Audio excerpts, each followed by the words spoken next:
मार्गदर्शन 4.0 में मेधावी छात्र, शिक्षक और अभिभावक हुए सम्मानित। शिक्षा के प्रति समर्पण का मिला सम्मान। धनबाद कोचिंग एसोसिएशन की ओर से रविवार को IIT ISM के पेनवेन ऑडिटोरियम में मार्गदर्शन 4.0 कार्यक्रम का आयोजन किया गया। कार्यक्रम में जिले के विभिन्न बोर्ड परीक्षाओं में उत्कृष्ट प्रदर्शन करने वाले मेधावी छात्रों, उन्हें मार्गदर्शन देने वाले शिक्षकों तथा अभिभावकों को सम्मानित किया गया। कार्यक्रम में मुख्य अतिथि के रूप में विनोद बिहारी महतो कोयलांचल विश्वविद्यालय के कुलपति प्रो राम कुमार शामिल हुए। उन्होंने छात्रों को संबोधित करते हुए कहा कि सफलता प्राप्त करने के लिए अनुशासन, समय का सही उपयोग और एकाग्रता बेहद आवश्यक है। उन्होंने विद्यार्थियों से मोबाइल फोन का उपयोग केवल जरूरत के समय करने और अधिक से अधिक समय पढ़ाई व आत्मविकास में लगाने की अपील की, ताकि वे भविष्य में भी उत्कृष्ट प्रदर्शन कर सकें। धनबाद कोचिंग एसोसिएशन के संस्थापक मनोज कुमार ने बताया कि कार्यक्रम का उद्देश्य मेधावी छात्रों को प्रोत्साहित करना और शिक्षा के क्षेत्र में बेहतर माहौल तैयार करना है।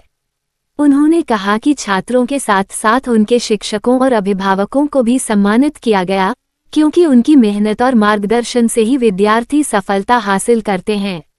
उन्होंने कहा कि ऐसे कार्यक्रम छात्रों को आगे बढ़ने की प्रेरणा देते हैं और उन्हें अपने करियर व उच्च शिक्षा के लिए सही संस्थान और बेहतर दिशा चुनने में भी मदद करते हैं। कार्यक्रम में बड़ी संख्या में छात्र, अभिभावक, शिक्षक और शिक्षाविद मौजूद रहे। और जहाँ तक रही कोचिंग की, तो कोचिंग भी एक शिक्षा लेने में माध्यम है। जैसे अगर आप पुराने समय में जाएंगे तो जहाँ जो है एक श्यामल कलर का जो है पटल होता था, उसको ब्लैक बोर्ड कहा जाता है। उसके बाद जो है डिजिटल बोर्ड आया। उसके बाद बहुत सारे परिवर्तन हो रहे हैं, AI, ChatGPT इत्यादि। ये सब भी शिक्षा प्रदान करने का एक माध्यम है, या विद्यार्थी को अपनी जिज्ञासा जानने के लिए जो क्वेश्चन है समझने के लिए एक माध्यम है। मेरे विचार से उसी प्रकार से कोचिंग भी एक माध्यम है, चाहे कोई भी हो माध्यम। हमारे विद्यार्थी जब स्वयं परिश्रम करेंगे, स्वयं जो है देखेंगे, स्वयं समझेंगे, स्वयं पढ़ेंगे, स्वयं प्रयास करेंगे, वो सबसे जो है उत्तम माध्यम है। और ये सबके लिए एक सहयोग के रूप में कार्य करेगा। और ये पहले भी था, आज भी है, आगे भी रहेगा। इसका रूप स्वरूप जो है बदलता रहेगा। आज जैसे AI है, AI से आप कोई भी प्रश्न पूछेंगे वॉइस के फॉर्म में या रिटन के फॉर्म में, किसी भी लैंग्वेज में, जो भी उपलब्ध लैंग्वेज है उसमें शंका का समाधान करेगा। पहले ये गुरु लोग करते थे, अब AI। लेकिन AI व्यक्ति का न विकल्प था, न है, न होगा। तो जितना आप पूछेंगे उतना ही बताएगा। उसके पीछे का भाव AI अभी तक जितना है वो नहीं समझ में पाएगा। इसीलिए गुरु का स्थान पहले भी सर्वश्रेष्ठ था, आज भी सर्वश्रेष्ठ है और आगे भी सर्वश्रेष्ठ रहेगा। और गुरु को प्राप्त करने का स्थान अलग अलग है, चाहे आप स्कूल से प्राप्त करिए, चाहे शिक्षण संस्थान से प्राप्त करिए, या आप वायस के रूप में प्राप्त करिए, या किसी रूप में। किसी से तो अपनी जो जिज्ञासा है, जो चीज़ समझ में नहीं आ रही है, उसको पूछ के निदान करना जरूरी है।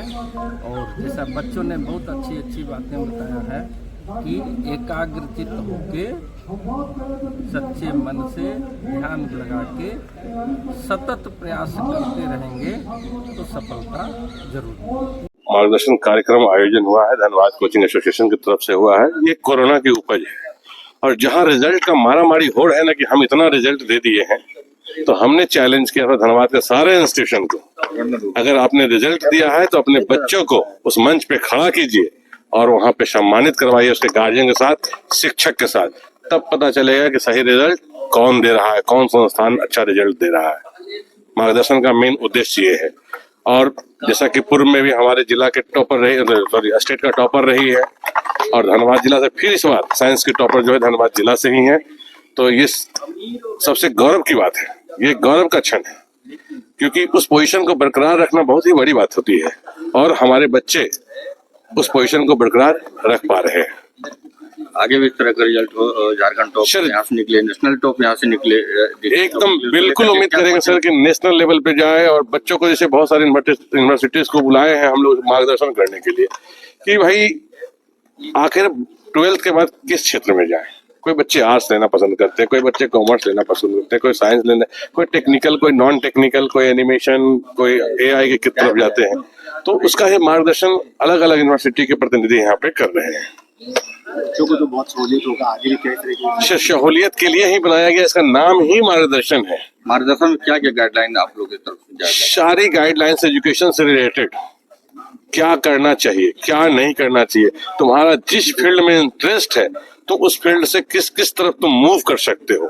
सपोज कोई बच्चा बायोलॉजी लेता है, कोई जरूरी नहीं कि डॉक्टर ही बने, बॉटनी जूलॉजी लेके ऑनर्स कर सकता है, PhD कर सकता है, रिसर्च कर सकता है।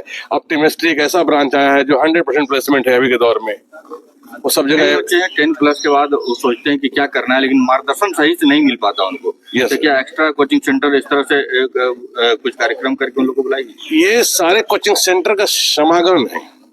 धनबाद जिला के जितने कोचिंग सेंटर से हमने तो ओपनली कहा, जो रिजल्ट दिए हैं अपने बच्चों को लाए, इस मंच पे लाए, उनके गार्जियन को लाए, उनके शिक्षक को खड़ा करें। तब तो नहीं कह पाएंगे कि मेरा रिजल्ट है कि दूसरे का रिजल्ट है। रिजल्ट की आड़ में जो चल रही है फर्जीवाड़ा, वो बंद होगा इस मार्गदर्शन से। कितना कोचिंग सेंटर पटना की जो घटना है, रिजल्ट में फर्जीवाड़ा का ही परिणाम लग रहा है क्या? नहीं, ये हम लोग तो पूर्व से चला रहे हैं। पटना से कोई मतलब हम लोग को इस चीज के लिए है नहीं। ये घटना हो सकता है, ले सकता है, आप जोड़ सकते हैं उस घटना से, क्रम में जोड़ सकते हैं, लेकिन हम लोग का शुरू से ये रहा डिसीजन कि भाई रिजल्ट दिए हैं तो हम सार्वजनिक मंच पे दिखाएं। बच्चों को प्रोत्साहित कर रहे हैं, उनके मार्गदर्शन कर रहे हैं। एक और वैसे बच्चे जो मेहनत करके करियर के लिए हार्डवर्क कर रहे हैं और पेपर लीक हो जाता है या और भी समस्या जिस तरीके से पटना में देखने को मिल रहा है, सिस्टम का समय बर्बाद होता है। सिस्टम का बहुत बड़ा फेलुअर है सर, सिस्टम फेलुअर है। देखिए, आर्थिक, समय, एज, सारा चीज पर उसका इफेक्ट पड़ता है। मान लीजिए कोई क्रिकेटर पिच पे टिका हुआ है और बैटिंग कर रहा है दनादन, और उसको आधे घंटे के लिए रेस्ट दे दीजिए, फिर से उतारिए, वो उस तरह से नहीं खेल पाएगा। तो जो बच्चों का लय है ना, जिससे वो तैयारी कर रहे हैं, उस अपनी तैयारी के बाद वो एग्जाम दिए, क्रैक के, उसका रिलैक्स मोड में चले गए, पता चला पेपर लीक, सारा चीज खत्म। क्योंकि कंटिन्यूटी जरूरी है, कंटिन्यूटी गया, सब चीज चला गया। छात्रों को ध्यान रखना पड़ेगा, छात्रों को ध्यान रखना है, सबसे बड़ी चीज सरकार को ध्यान रखना है। मैनेजमेंट आपका है, आप कर क्या रहे हैं, आप कैसे फेलुअर हो जा रहे हैं। क्वेश्चन तो ये है कि सिस्टम में होल है, और कोचिंग वालों पे आ जाता है कि कोचिंग वाला करवाया। आप किससे पेपर तैयार करवा रहे हैं कि पेपर लीक कर दे रहा है? आप किस पदाधिकारी को दे रहे हैं कि पेपर लीक कर दे रहा है? आपका पदाधिकारी में दोष है, आपका सिस्टम में दोष है। शिक्षा जवाबदेही तय नहीं होना बड़ा कारण है। नहीं, जवाबदेही है, सरकार की जवाबदेही है। ये तो हो ही नहीं सकता। सरकार अपना पल्ला झाड़ ले, दूसरा मुद्दा में भटका दे, वो अलग मैटर है। लेकिन दृष्टिकोण है कि देखिए अभी तो सारे बच्चे रीनीट वगैरह कर रहे हैं, ऐसा नहीं कि सिर्फ नीट का पेपर लीक हो रहा है, सारे चीज का पेपर लीक होता है।